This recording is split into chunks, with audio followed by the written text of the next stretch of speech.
Hello everyone, मैं हूं रोहित अग्रवाल और स्वागत है आपका बाइट डिकोड में। आज हम लोग डिस्कस करने वाले हैं लीड कोड का 22nd problem, generate parenthesis.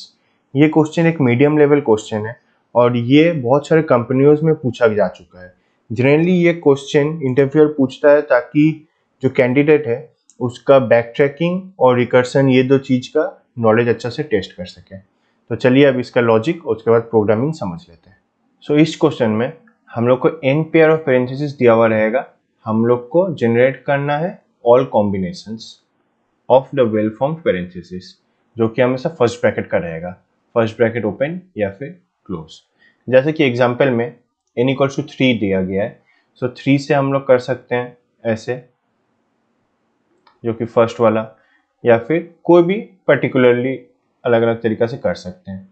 Similarly अगर n इक्वल्स टू 2 दिया हुआ रहा तो फिर हम लोग ऐसे कर सकते हैं या फिर ऐसे and so on. So n दिया हुआ रहेगा, उस अकॉर्डिंग हम लोग को सब कॉम्बिनेशंस निकालना है। तो अब चलिए इसका लॉजिक देख लेते हैं। Let's say n equals to 3 है। सो एक चीज तो ऑब्वियस है कि अगर n इक्वल्स टू 3 रहा सो अपने पास 3 ओपनिंग्स होना चाहिए और 3 क्लोजिंग होना चाहिए। ठीक है, अगर n3 है तो ऑब्वियसली 4 ओपनिंग्स या फिर 4 क्लोजिंग ऐसा नहीं हम लोग जनरेट कर सकते। तो ये अपना फर्स्ट कंडीशन चला गया। अब अगला में आते हैं, जो कि है हम लोग किस ऑर्डर में उसको जनरेट करेंगे। सो अगर n इक्वल्स टू 3 है, हम लोग क्या एक क्लोजिंग से इसको स्टार्ट कर सकते हैं? नहीं, क्लोजिंग से स्टार्ट पॉसिबल नहीं है क्योंकि वो इनवैलिड पैरेंथेसिस हो जाएगा। सो ये केस पॉसिबल नहीं है। सो ऑब्वियसली हम लोग को स्टार्टिंग से ओपनिंग में करना पड़ेगा स्टार्टिंग। ठीक है, तो अगर हम लोग स्टार्टिंग में किए ओपनिंग तो ये करेक्ट है। उसके बाद क्या हम लोग एक ओपनिंग फिर से दे सकते हैं? हाँ चलेगा, क्योंकि ओपनिंग ओपनिंग ट्रू। उसके बाद क्या एक क्लोज दे सकते हैं? ये भी चलेगा क्योंकि ये और ये एक वैलिड पैरेंथेसिस बन रहा है। उसके बाद क्या फिर से एक क्लोज दे सकते हैं? हाँ ये भी पॉसिबल है। उसके बाद क्या हम लोग एक क्लोज दे सकते हैं? ये पॉसिबल नहीं है, ये इनवैलिड पैरेंथेसिस हो जाएगा क्योंकि ये दो के लिए ये और ये हो गया, फिर ये और ये एक वैलिड पैरेंथेसिस हो गया, बट ये क्लोजिंग के लिए कोई ओपनिंग नहीं है। सो एक चीज आप लोग नोटिस कीजिए, हमेशा जो नंबर ऑफ क्लोजिंग्स रहेगा वो लेस देन ओपनिंग्स रहेगा, लेस देन या फिर लेस देन इक्वल्स बोल सकते हैं। क्योंकि देखिए ये अगर हम लोग ओपन कर रहे हैं सो इसको क्लोज कर सकते हैं, सो इतना तक करेक्ट है। बट अगर ये एक्स्ट्रा क्लोज कर दिए, ये इनवैलिड हो गया क्योंकि क्लोजिंग हो गया इसमें, इस केस में 2 और ओपनिंग हो गया 1, जो कि पॉसिबल नहीं है, वो इनवैलिड हो जा रहा है। सो हम लोग को ध्यान रखना पड़ेगा ये दो कंडीशन कि अगर n जितना है हम लोग का उतना ओपनिंग और उतने क्लोजिंग रहेगा, और सेकेंड है कि हमेशा closing less than equals to opening रहेगा।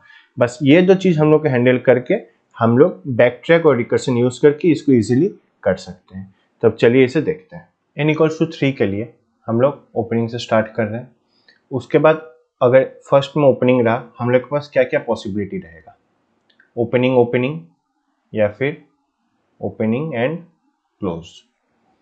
उसके बाद ओपनिंग ओपनिंग में हम लोग के पास क्या क्या पॉसिबिलिटी जा रहा है? ओपन ओपन, फिर से एक ओपन पॉसिबल है क्योंकि n इक्वल्स टू अपना 3 है और हम लोग सब पहले ओपनिंग कर सकते हैं। और यहाँ पर और एक पॉसिबिलिटी हो रहा है ओपन ओपन क्लोज, ये भी एक वैलिड पॉसिबिलिटी होगा। और इसमें ये जो ओपन क्लोज है अगर इसमें आए, इसमें अपना क्या पॉसिबिलिटी हो सकता है? Open close open. Open close अपना यहाँ क्लोज नहीं दे सकते क्योंकि वो इनवैलिड हो जाएगा, अपना सेकेंड पॉइंट पे जो है क्लोजिंग लेस देन ओपनिंग, ये कंडीशन को ट्रिगर कर देगा। सो ये पॉसिबल नहीं है, इसीलिए ये ओपनिंग आया। उसके बाद फिर हम लोग इधर आ जा रहे हैं। अब 3 ओपन ऑलरेडी हो चुका है, फर्दर ओपनिंग पॉसिबल नहीं है, इसलिए अब क्लोज होगा। सो ओपन ओपन ओपन, इधर एक क्लोज हो गया। इस केस में अब क्या पॉसिबिलिटी है?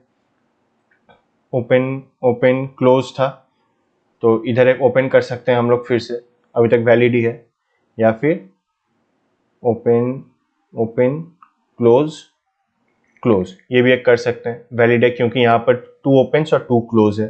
सो ये अभी तक वैलिड है। इस केस में अब हम लोग क्या कर सकते हैं, ओपन क्लोज ओपन ओपन कर सकते हैं। ये भी अभी तक वैलिड है क्योंकि ओपनिंग है 3 इस केस में और क्लोजिंग है 1। या फिर इसमें कर सकते हैं ओपन क्लोज।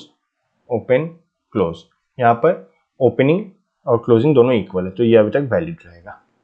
उसके बाद हम लोग वापस इसमें आ जाते हैं। सो इसमें तो अपने पास और कोई पॉसिबिलिटी है ही नहीं क्लोज के अलावा। सो ओपन क्लोज, ये अपने इधर चला गया।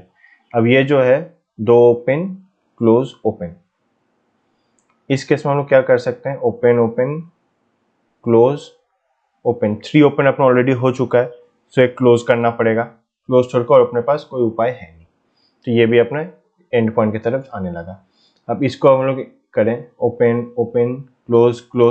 इधर आप क्लोज नहीं कर सकते हैं क्योंकि अगर हम लोग यहाँ क्लोज कर दिए तो 3 क्लोज हो जाएगा और 2 ओपनिंग, अगेन नंबर 2 वाला ट्रिगर होगा, सो नॉट पॉसिबल, इसलिए ओपनिंग जस्ट बचा है इसमें।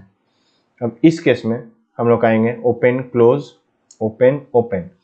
3 ओपन्स ऑलरेडी हो चुका है, फर्दर ओपनिंग नॉट पॉसिबल, सो बस क्लोज ही कर सकेंगे, ओनली 1 ऑप्शन लेफ्ट। इस केस में अब अगर आएंगे, इसमें भी 2 ओपनिंग्स हो चुका है, सो हम लोग अगर ऐसे करेंगे, एक क्लोजिंग नहीं दे सकते क्योंकि 3 क्लोजिंग हो जाएगा, again second point, so opening हम लोग को देना होगा। फिर वापस से हम लोग इसमें आते हैं, ओपन क्लोज, ये हो गया। इस केस में अब 1 2 3 3 ओपन और 2 क्लोज है, सो ऑब्वियसली क्लोज ही जाएगा, ओपन क्लोज। इस केस में अगेन 3 ओपन है 2 क्लोज है, सो ऑब्वियसली क्लोज जाएगा, सो ओपन क्लोज। इस केस में अगेन क्लोजिंग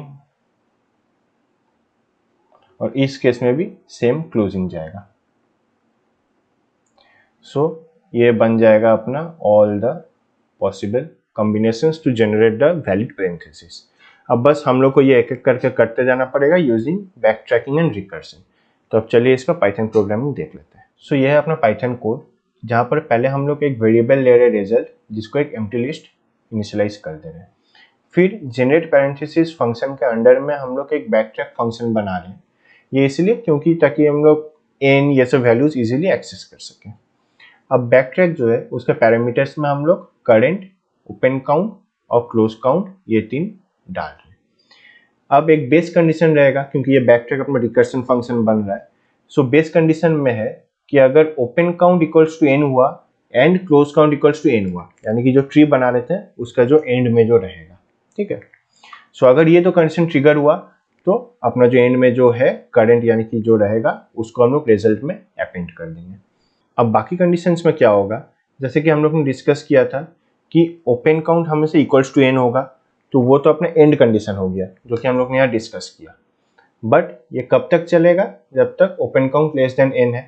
तो अगर open count less then n है, हम लोग क्या कर रहे हैं, करेंट के साथ एक ओपनिंग ब्रैकेट जोड़ दे रहे हैं और जब उसको रिकर्सिवली कॉल कर रहे हैं तो वहाँ ओपन काउंट प्लस 1 कर दे रहे हैं और close count as it is रख रहे हैं।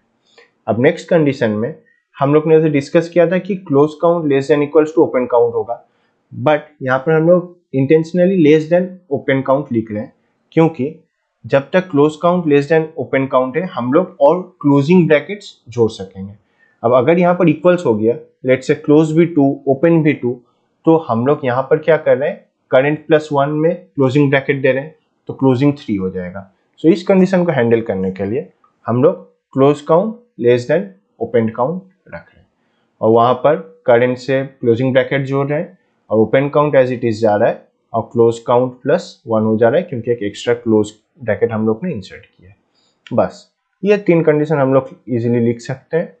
उसके बाद हम लोग बैक ट्रैक को कॉल करेंगे जो कि रहेगा एम्प्टी स्ट्रिंग और 0 0 जो कि स्टार्टिंग पोजीशन बता रहे हैं, फिर रिजल्ट को हम लोग रिटर्न कर देंगे। ये रहा अपना जनरेट पैरेंथेसिस का लॉजिक और उसका पाइथन कोड। उम्मीद करें आप लोग को ये वीडियो पसंद आया होगा और समझने में भी आसानी हुआ होगा। अगर कोई डाउट्स या कुछ प्रॉब्लम्स हो तो ज़रूर मुझे कमेंट सेक्शन में बताइएगा। मिलते हैं अब अगले वीडियो में। टाटा।